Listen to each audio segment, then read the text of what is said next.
Hi, I'm Louisa Shafia on ehow.com. Today I'm going to show you how to make Portobello mushroom burgers.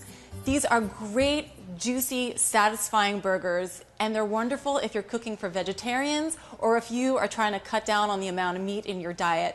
Mushrooms are a great way to get protein without eating animal products. Preparing portobello mushrooms is really simple. All you want to do is break off the stem. Sometimes you'll have more stem, sometimes you'll have less, but you can just break that off, throw them away, or you can actually save these and put them in a stir fry or something else. And then this is what's called the gill side of the mushroom. And what I'm going to do now is I'm going to make a marinade, and I'm going to pour that into the gill side of the mushroom so it really sinks into the flesh of the mushroom. The marinade starts out with some soy sauce. That's good for giving it some deep, salty flavor. I'm going to put in a little bit of olive oil.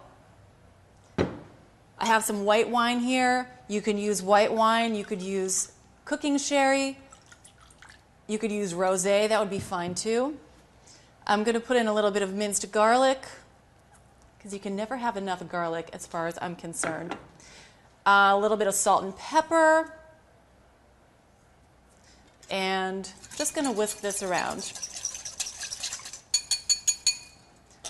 As I said, I'm just going to pour this right in here directly onto the mushrooms, gill side up. So it's really going to sink in. Last thing I'm going to do is I'm also going to add some scallions to this mix.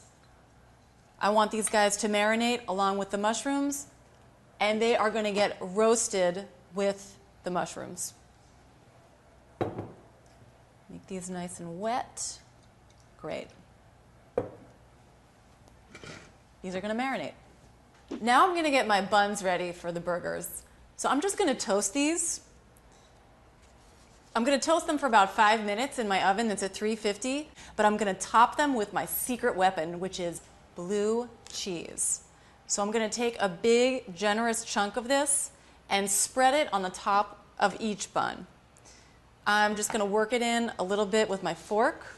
Now this blue cheese is going to add a lot of tang, a lot of flavor, and a lot of fat to these burgers.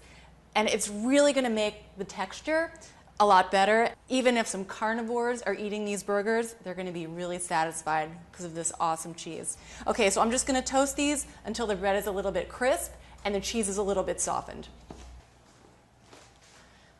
Here are my Portos. These have been marinating for 2 hours. Now I'm going to put them in the oven that's preheated to 350, and I'm going to let these roast for about a half an hour. Here are my Portos, and you can see they're much flatter than when I put them in the oven. They're nice and soft and tender. They're going to be really rich and meaty when I bite into them. You can see they've released a lot of their liquid, so the texture is almost totally different from when I put them in the oven. Okay, here are my burger buns. And you can see that this blue cheese has melted beautifully. That's going to be rich and tangy and fatty and give so much flavor to these buns. Okay, I'm going to assemble these. First I put my bun down. Now this big burger is going to go on top. I'm going to top this with some of this nice fresh watercress, just to give it a little bit of crunch, a little bit of tanginess, something fresh. And I also want to get some of these nice scallions that we're roasting right along with the burgers. Those are going to add some good flavor. Now I'm going to put the top on my burger with all this rich blue cheese. And that is a juicy looking burger. I'm Louisa Shafia. Thanks for joining me. See you next time on ehow.com.